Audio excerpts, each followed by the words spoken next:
ဆောက်ပြဿနာပဲနေတိုင်းကြုံရဆိုခုကလူကြီးများမန်းနေတအောင်ကြွားလာလို့ဒီဘဝမှာတော့ရေစက်ပါလို့ဆုံးရမျိုးလောက်ပြောမနာတော့ထုံသွားပြုရှင်းပြရင်လည်းလက်မခံပြန်ပြောရဖြစ်သူနဲ့ဆင်းနဲ့ခွဲပြီးမှန်ပြောနေခြင်းပဲသူများချိလိုက်ကြွေးမှငါတို့ဒီကောင်းစားမလားဆယ်တန်းအောင်ပြီးဘွဲရသွားလေတောင်းစားတာလိုက်ဖြောင်းပြထားအဆူတောင်းရမှာလားတို့မို့စိတ်တက်ကိုပြင်းမှုကူအောင်ရမှာဟာပေါင်းချင်းရတမျိုးမိသားစုကတမျိုးစိတ်နှောက်ရက်တွေပေးနေရမလုံးလားပြူစေးချဖို့လောက်ပဲတည့်ရလူငယ်ရှိဆွဲလန်းမိခင်တော့အလုံးဖြူတဲ့ကြီးပဲဘော်တိုင်းစုပြီးတော့သူရင်နေမိခဲ့အဲ့ဒါကိုအပြစ်ပြောရင်ပူသေးလီပဲလုံးနေမမြင်ဖုံးကိုင်တန်းကိုဒါလူငယ်တွေရဲ့ကိုယ်ပိုင်ဇလန်းပေါ့ဘွားလန်းကိုမှန်းတော့မလျှောက်ရဲပါကျွန်တော်ကအေးစီသမားအဲ့တော့တယောက်တည်းဗျအိမ်နဲ့ကွိုင်တဲ့အဝေးထုတ်တွေရှောက်ဆွဲလာလမ်းမကိုမရောက်ခဲတော့လဲဝီတောက်ပြီးမောက်ကွဲကကျွန်တော်တစ်စက်ရကြတဲ့လူတွေကောက်ထောင်ထဲမှာမတိပဲဝင်လာခဲ့လောကမှောင်မဲဗျအဲ့ဆောက်တလွယ်ထား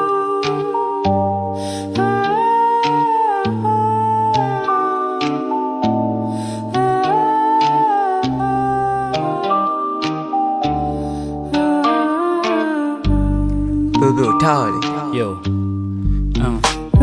မနမိုးလင်းနေထွက်လာတော့အိယာကောက်ကပီးထပေါင်းဖက်ပြီးသား red boat ကိုကောက်ဖက်ပြီးပြနားထောင်အောက်ချင်းခိုင်းရင်မြင့်ရောက်မှမှောက်လက်ကြီးကြဒီ red game နဲ့ငါဝင်ရောက်ခဲ့တဲ့ချိန်ကကြောင်းထွက်ပြီးမှားတွေထားပါလူငယ်တွေအကြောင်းထပ်ပြီးပွားမယ်တချို့ဘော်ဒါတွေကမြင့်ကိုမြောက်တက်ပြီးသွားတဲ့ချိန်ချို့တော့ဘော်ဒါတွေရဲ့ဘွားတွေအောက်ဖက်ဖီးကြဖောက်တက်ကြီးများကြောင့်ရောက်နေပြီးကြောင်းနဲ့ကြီးကြအပေါင်း black တွေဖြစ်နိုင်မှုထက်လက်ရှိဘွားအချင်းဝင်လို့ဖို့လေးတာတဲ့ဘက်ကိုကောင်းထွက်နေဒါပေမဲ့ဒုက္ခတွေတော့လက်ကမောင်းခတ်နေfitမှုထမ်းရမှာ feel လို့မကြောင်းတက်နေတဲ့အချိန်နောက်မှမောင်ရီခဲကရက်ကွက်ထဲမှာမောင်းပတ်ခွေပြီးတော့ကာယံတွေကိုပေါင်းဖက်နေဒီတချင်းနဲ့ကကစ်လိုက်တဲ့ long buff တွေကြားထဲမှာနားထောင်ရင်ဟိတ်တာတွေပေါင်းပြတ်သေးဒီတချင်းတွေကိုလှုပ်တာဝါသနာကြောင့်မင်းတို့တွေးထင်သလိုမဟုတ်ပါဘွားကချက်ပုတ်ဘွားကင်းနေလို့မဟုတ်တော့တော်များများလူငယ်တွေကပြင်းနေသလိုရုံနဲ့တရက်ကင်းနေကိုပုတ်ခါအတင်းနေကိုဖုတ်ဖွာဟိုးတန်းနောက်တစ်ခုတော်ကြီးတွေရက်ွက်ထဲကသတင်းတွေကိုထုတ်လာဖိုးဖူးလူနှိုက်ပြင်းနေကိုရှုပ်လာရင်ထဲမှာမှုန်တိုင်းတိုက်ခံရတဲ့ plane နေလို့လှုပ်ခါသွား